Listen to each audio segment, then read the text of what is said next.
दुःखद निधनाबद्दल शोकप्रस्ताव मांडला आहे.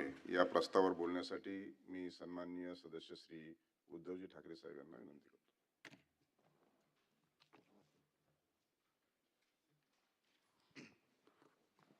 सभापती महोदय, मांडला ना, मग मी मांडला आहे असं म्हटलं ना. प्रस्ताव त्यांनी मांडला आहे ते बोलतील. सभापती महोदय, विधिमंडळाचं यावर्षीचं आहे पहिलं अधिवेशन आणि या अधिवेशनाची सुरुवात आपण सर्वच जण एक दिग्मूढ अवस्थेमध्ये आहोत. आजपर्यंत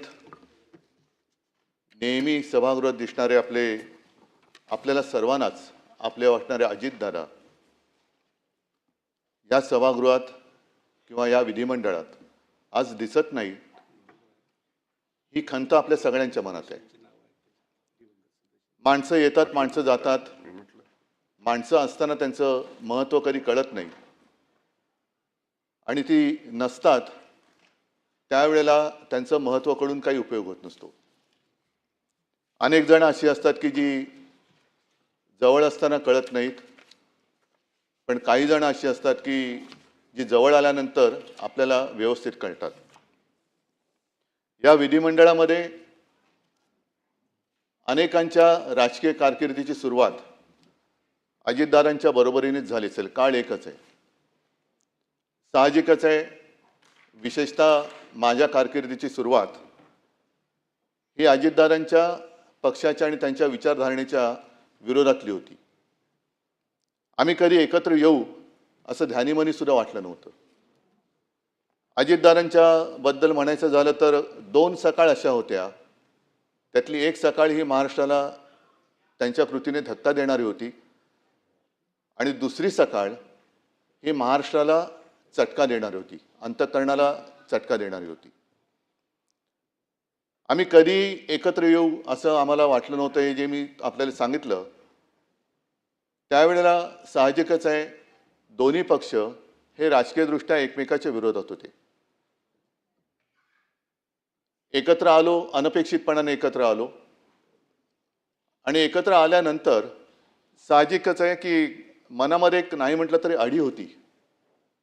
त्याच्या आधीची सकाळ मी आपल्याला सांगितली आणि त्याच्यानंतर ही व्यक्ती माझ्यासोबत. एकतर मला प्रशासनाचा अनुभव नव्हता, अचानक ह्या सभागृहात किंवा या विधिमंडळात आलो, तो मुख्यमंत्री म्हणून आलो.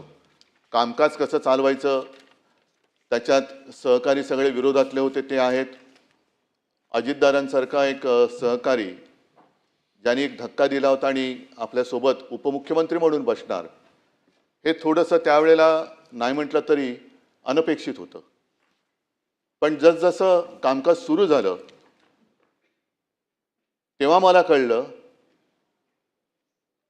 आणि ती भावना आजही माझ्या मनात कायम आहे, ती नेहमी कायम राहील की अजितदादांसारखा एक भरोसेमंद, उत्तम, दिलदार केवळ सहकारीच नव्हे तर मित्र मी गमावला. आता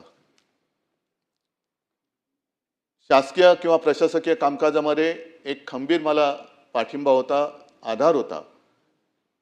कोणतीही गोष्ट काही एखादी कळली नाही तर अजितदादांबरोबर मी बोलायचो आणि एवढा विषयाचा सखोल अभ्यास करणारा सहकारी किंवा लोकप्रतिनिधी अभावानेच आढळेल आज सुद्धा.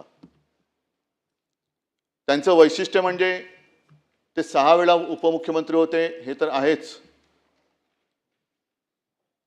पण विशेष म्हणजे एका मोठ्या वृक्षाच्या सावलीतून बाहेर पडून स्वतःची ओळख निर्माण करणं हे फार अवघड असतं.